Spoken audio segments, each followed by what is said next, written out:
In Jonesboro, city officials have voted to host the November election separate from Clayton County. It's a move now causing a lot of controversy since it comes at a huge cost and will require voters to go to two separate locations to cast a ballot. Here's 11 Alive's Bobeth Yates with what you need to know.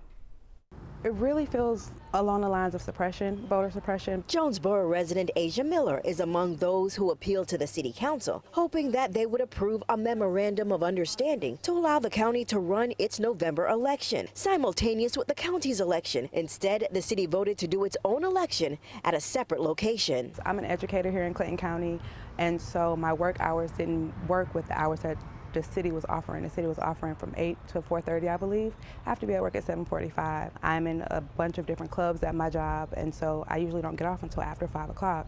So it was very difficult for me to get here to vote. Despite the concerns, the council voted 5-1. The move will not only limit the time voters have to cast their ballots, but Jonesboro Mayor Danya Sauter says it will also cost the city thousands more. And we have a November regular election for mayor and 3 council seats. So we had the option to allow the county to run it.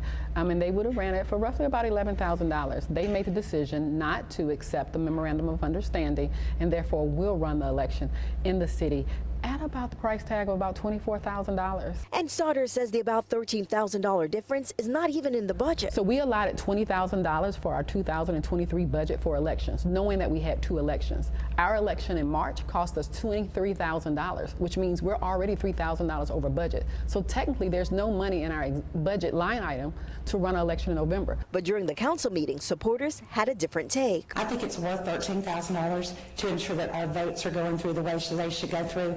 We had problems with the county. A stance voters like Miller say is disheartening. It makes me have to pick between my job and my students and coming to fulfill my civic responsibilities, and I feel like that's unfair.